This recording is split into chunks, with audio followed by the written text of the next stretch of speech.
এই যে বইনেরা, কেউ আপনারে নিজের পৃথিবী বলে সম্বোধন করলে পইট্টা যাইয়েন না। আবার কেউ আপনারে পৃথিবীর সব সুখ আইনা দেবে এমন স্বপ্ন দেখাইতেছে, আবার সেই কথা শুনে বিশ্বাস কইরেন না। আবার কেউ যদি বলে আপনাকে রানী বানাইয়া রাখবে, সেই স্বপ্ন যদি সে আপনাকে দেখায়, সেই স্বপ্ন আপনি ভুলেও দেখেন না। একটা কথা মাথায় রাখবেন, এই পৃথিবীতে সবকিছু নিজের স্বার্থ। স্বার্থ ছাড়া কেউ কিন্তু এক পাও ফেলে না। সবকিছু কিন্তু give and take. সো আজকে থেকে, এই মুহূর্তে থেকে, এখন থেকেই আপনার নিজের জীবন আপনি নিজে সাজান। আজকে থেকে আপনার নিজের জীবন সুন্দর করার স্বপ্ন দেখেন, পরিকল্পনা করেন, সিদ্ধান্ত নেন। আর সেই সিদ্ধান্ত বাস্তবায়নের জন্য কাজ করেন। আজকে থেকে, এখন থেকেই শুরু করেন। আমরা যেই যুগে বসবাস করতেছি, এই যুগে নিজের পৃথিবীটা না নিজেরই সাজানোর চেষ্টা করা উচিত। এখন আপনার যদি এরকম মনে হয় যে আপনার স্বপ্ন, আপনার মনের আকাঙ্ক্ষা পূরণ করার জন্য এই পৃথিবীতে কেউ বইসা আছে, তাইলে এটা আপনার ভুল ধারণা। আপনার স্বপ্ন, আপনার আকাঙ্ক্ষা এগুলো পূরণ করার জন্য এই পৃথিবীতে কেউ বইসা নাই।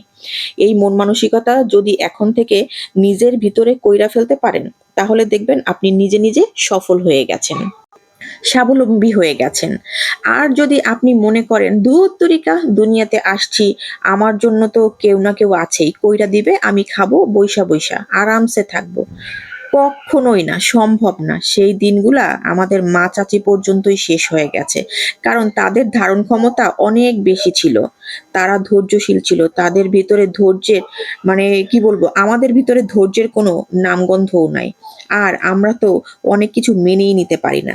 সেজন্য তারা স্বামীর বাড়ি হোক, শ্বশুর বাড়ি হোক, যেখানেই তারা থাকতো, তারা অনেক বেশি তিরস্কার সহ্য করে দাঁতে দাঁত চেপে থেকে গেছে। কিন্তু আমাদের যুগের মেয়েদের এসে এটা কখনো সম্ভব না।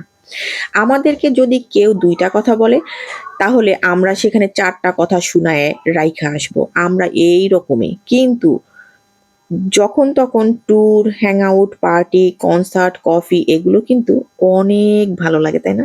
মা চাচিদের সময় তারা কল্পনাও করতে পারত না। তখনকার সময় এগুলো লজ্জার বিষয় ছিল।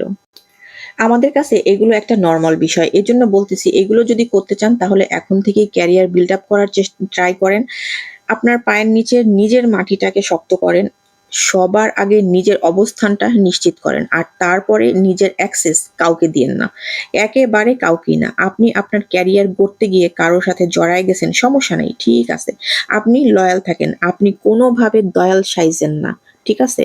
এখন থেকেই নিজেকে এমনভাবে প্রস্তুত করেন যে আপনাকে কেউ ছেড়ে যাবে তার আগেই আপনি যেন তাকে ছেড়ে আসতে পারেন। সেই সাহসটা আপনি আপনার নিজের ভিতরে রাখেন। অনেক বেশি জ্ঞানী কথা বলে ফেললাম। কিন্তু তারপরও জ্ঞানের শেষ নাই। শেষ পর্যায়ে এসে আর একটা কথা বলি, আবারও বলি, আপনারা ক্যারিয়ার গড়েন। ব্যক্তিত্ববান হন। মানে আছে না স্টাইলিশ সুন্দরী নারী, সুন্দরী মেয়েরা, ফিগারওয়ালা মেয়েরা, হ্যাঁ? এইসব মেয়েদের সাথে না ছেলেরা সময় কাটাতে ভালোবাসে। সাহসী, ব্যক্তিত্ববান আর ধৈর্যশীল, আর সেই সাথে চরিত্রবান এমন একটা নারীর সাথে কিন্তু একটা সুপুরুষ থাকতে চায়, সারাটা জীবন কাটায় দিতে চায়। হুম? আপনি একটা কথা মনে রাখবেন, রূপ বা সৌন্দর্য সেটা কিন্তু উপরওয়ালার দান। কিন্তু গুণাবলী সেটা কিন্তু আপনি চাইলেই সৃষ্টি করে নিতে পারবেন নিজের ভেতরে। একটা কথা মনে রাখবেন, বুদ্ধিমান পুরুষরা রূপবতী থেকে গুণবতী নারীদের বেশি সিলেক্ট করে। আর কিছু বোকা পুরুষ আছে যার বিয়ার আগেই না বুঝা শুইনা সুন্দরী দেইখা